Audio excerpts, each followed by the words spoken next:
heaven is coming soon. త్వరలో రాబోచున్న నజరేయుడైన యేసుక్రీస్తు నామములో మీ అందరికీ శుభాభివందనములు తెలియజేస్తూ ఉన్నాను. Glad to stand in the presence of the Lord before the church to give you the message which God has given to my heart.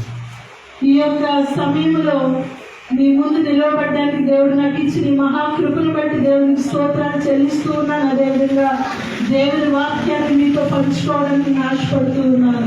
Also, it was a desire of my grandfather, Apostle G. Srinagar, that me to stand in the presence of the Lord and preach in this congregation. ఈ యొక్క మందిరంలో నిలవబడ్డానికి ప్రాముఖ్యంగా నా తాతయ్య గారైన అపోస్తలుడు G. Samuel రాజు గారి యొక్క కోరిక ప్రకారం ఈ విధంగా దేవుడు నన్ను నిలవబెట్టడానికి నా జీవితంలో కృప చూపించినందుకు నేను దేవుడికి స్తోత్రం చెల్లిస్తున్నాను. హల్లెలూయా.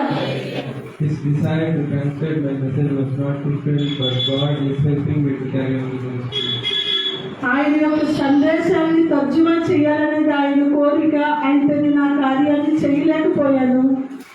For today's our message, let us turn our attention to Gospel of John, chapter 3, verse 16. అయితే ఈ దినాన్ని దేవుని వాక్యంతో మీ ముందు నిలవబడడానికి కృప చూపించారు. దానిని బట్టి నేను ఒక వాక్యాన్ని తీసుకుని మీతో మాట్లాడాలనుకుంటున్నాను. యోహాను సువార్త 3వ అధ్యాయం 16వ వచనం.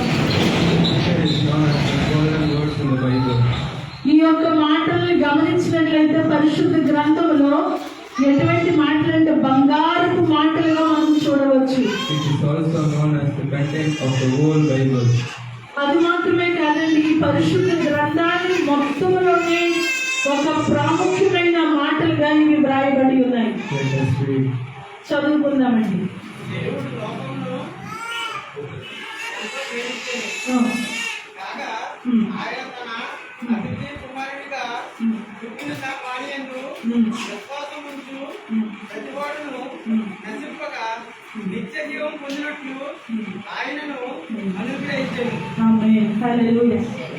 For God so loved the world that He gave His one and only Son, that whoever believes in Him shall not perish but have eternal life. The greatest love in this world is God's love. ఈ లోకములో అతి గొప్ప విషయం ఏంటంటే దేవుని ప్రేమ. Because of His love toward us, He gave His life to the mankind. ఆయన యొక్క గొప్ప ప్రేమను ఈ లోకానికి ఎందుకు ఇచ్చారంటే ఆయన మనందరినీ ప్రేమిస్తున్నందుకు. Romans chapter 5 verse 8 says, "But God demonstrates His own love toward us in that while we were still sinners, Christ died for us." రోమీయులకు రాసిన పత్రిక 5వ అధ్యాయము 8వ మాటను కూడా చదువుకుందామండి ఒకసారి. రోమీయులకు రాసిన పత్రిక 5వ అధ్యాయము 8వ వచనాన్ని చదువుకుందాం.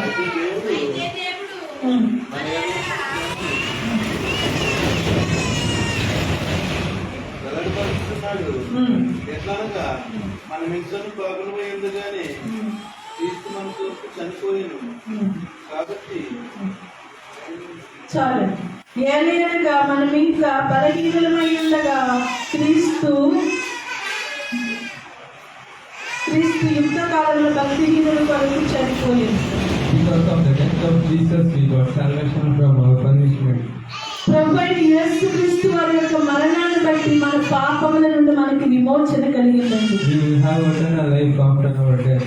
మనకి మన మరణం తర్వాత ఒక నిత్య జీవాన్ని దేవుడు మనకి ఇవ్వబోతూ ఉన్నాడు. So that we enjoy the peace and joy of the Lord because of the death of Jesus. అందువలననే ప్రభువైన యేసుక్రీస్తు వారి మరణాన్ని బట్టి మనమందరము నిత్య జీవాన్ని మనం కలిగి ఉన్నాము. హల్లెలూయా, హల్లెలూయా.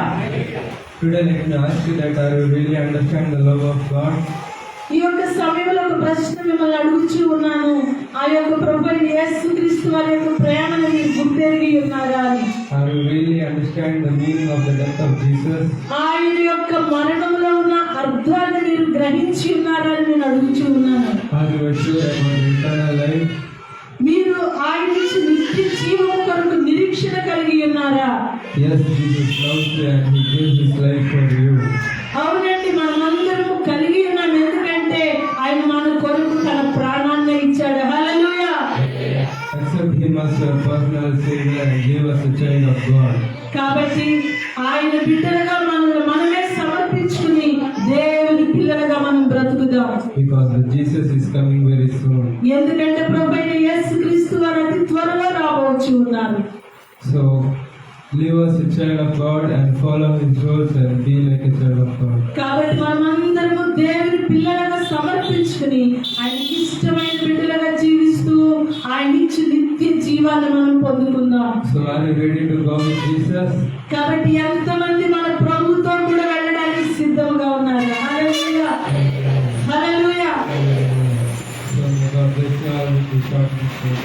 కాబట్టి ఈ చిన్న సందేశాన్ని బట్టి దేవుడు మనందరినీ దీవించి ఆశీర్వదించిన గాక. ఆమేన్.